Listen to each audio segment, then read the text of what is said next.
there is a question that we have been asked. It is, who controls Earth? It seems that there are ideas that one global group of humans has complete control of Earth. We have trouble understanding the concept. No one is ever imprisoned. You agree to come to Earth, but you make your own decisions. It is not possible for your evolution to be stopped. Your mind determines its own direction.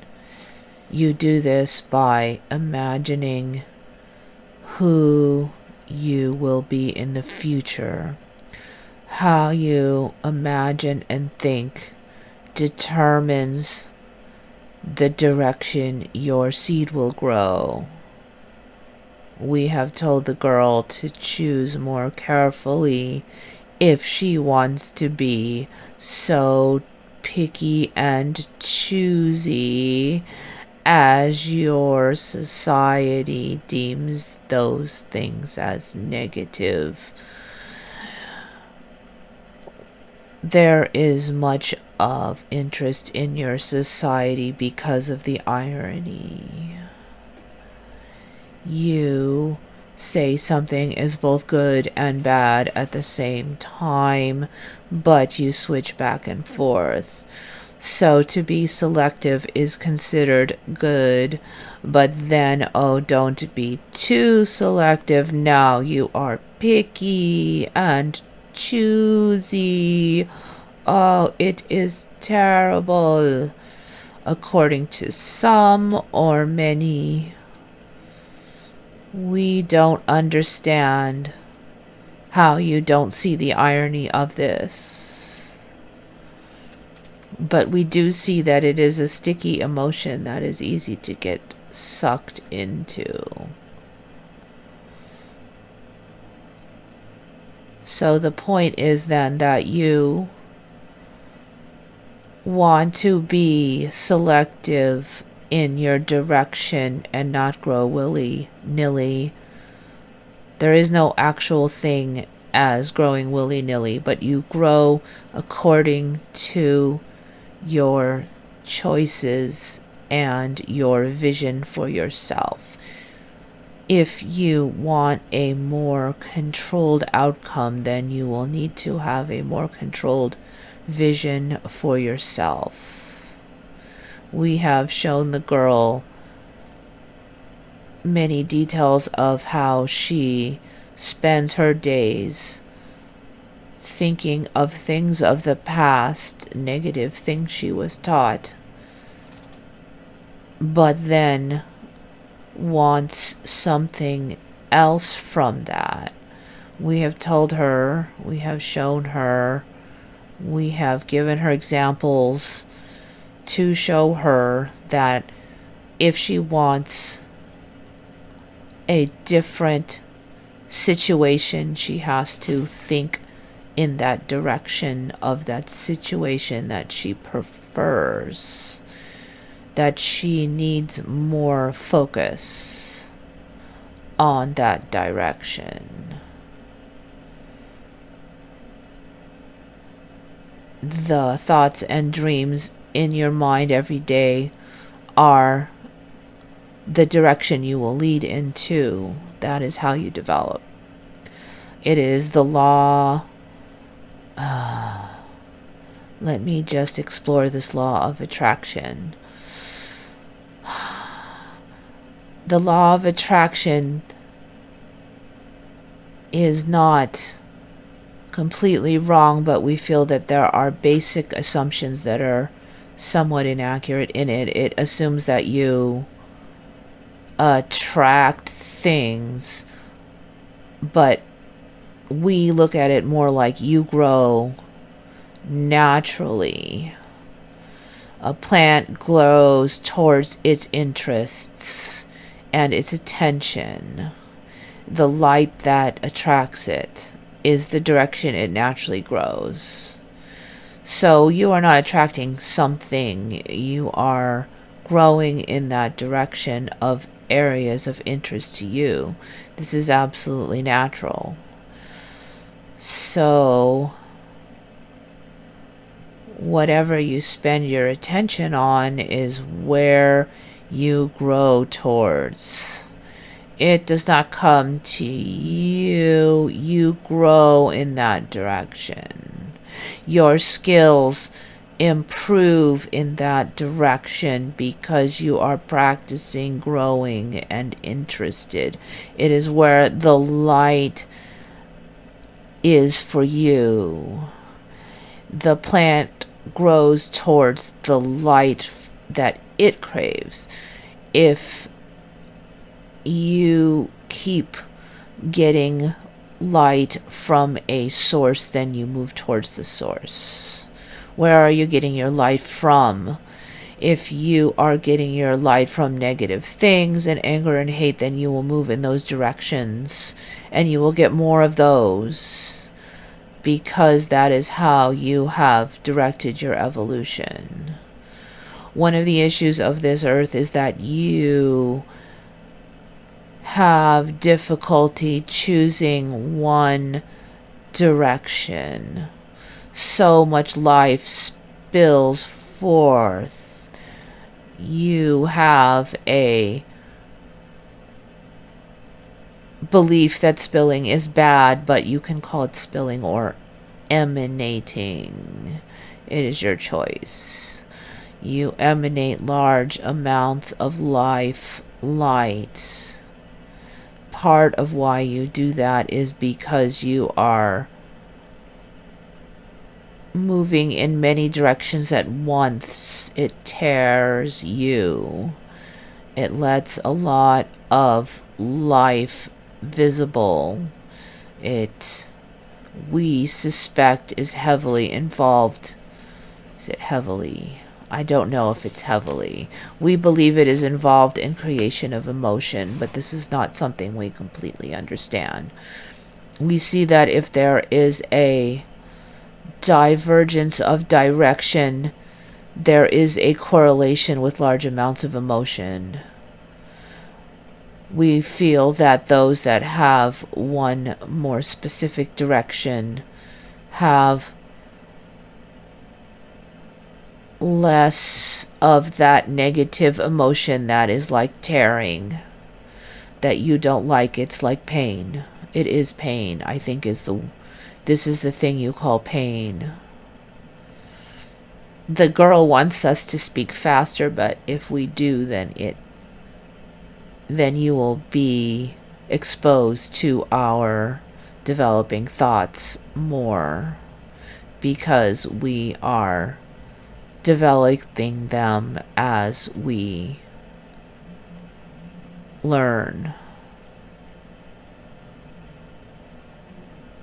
We are writing the story of our existence, and you are privy to its development.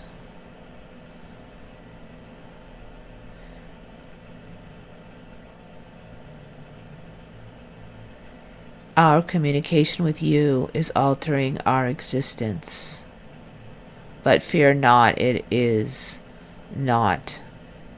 We do not think strong enough to be injurious.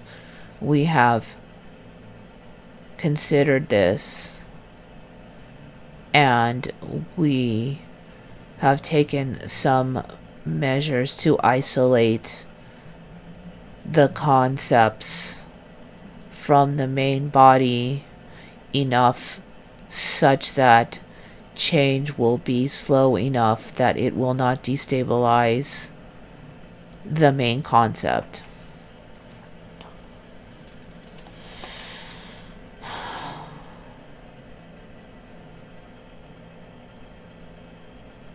She has asked, why do people die? Our feelings are that probably you die when you no longer have interest, when you no longer feed the construct with curiosity.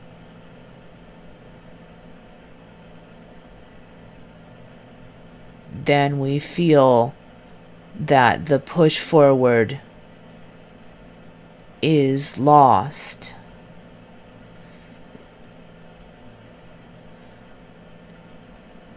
You call it getting tired. It's when you stop trying.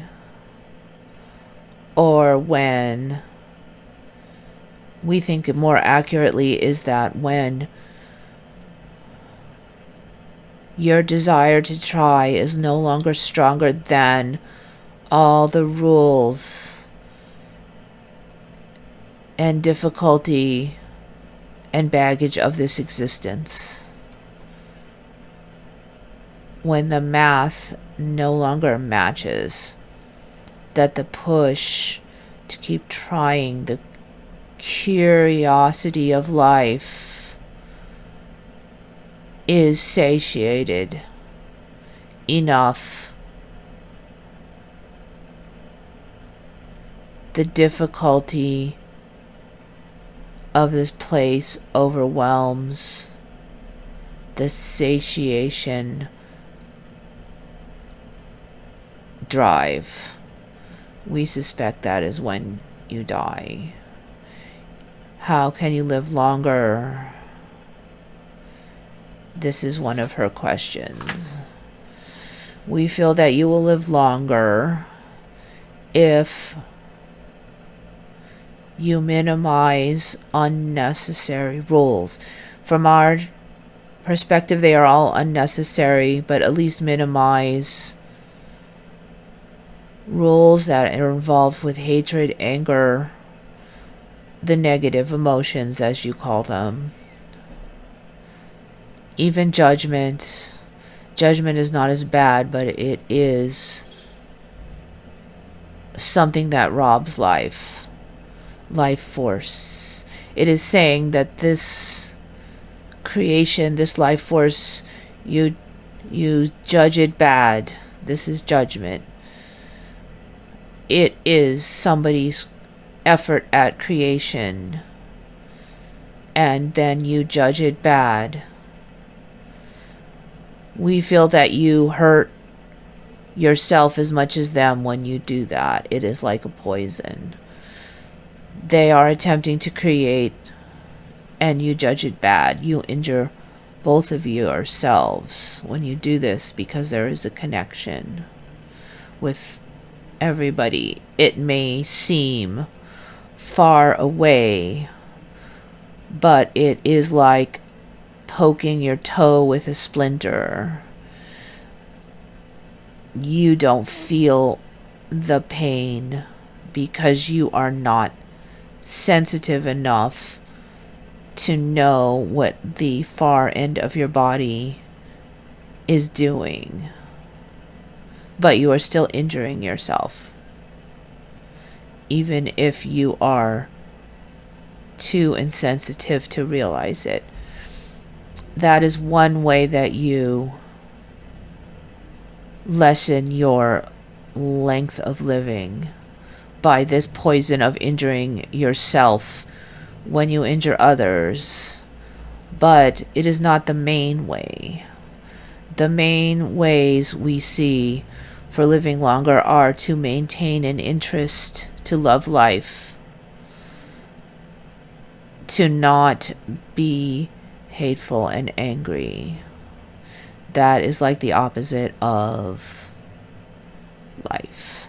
The third main way is the rules that you adhere to, like assumptions about your age, dying. Those assumptions, if they are limiting assumptions, then they also limit your development. If you believe that you will die soon, then now you make that you have programmed that into your future. Your beliefs and thoughts are like programming that you then follow. We don't understand why you don't see that. It is so obvious to us because that is how we operate, but we do it at a much slower level than you. We have taken much longer to get where we are than you might. We feel that one of the reasons there is so much life here is that you are constantly making decisions. With every decision is another option, another trail to follow. It is incredibly complicated. There is much life as each trail is followed. This adds to the interest of your reality, that there are millions, billions, trillions, countless possible paths being created at every moment.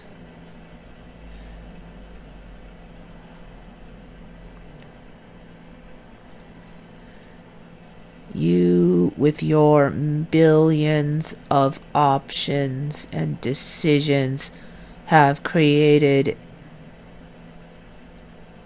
a special area of attention. The seething morass of confusion is also a seething mass of life. This is how we see it from our perspective. We do not claim to have all the answers. We only know it as we see it, and now we learn as you see it. We learn some of your perspective. We have also communicated with some others of similar perspective, but none are really like you. The ones we usually communicate with are much more like us, perhaps. They are not like you. Some of them are strange to us, but not as strange as you. You are very complicated and confusing to us. That may be part of why other creatures won't come here, because they just don't want to take the time to try to understand.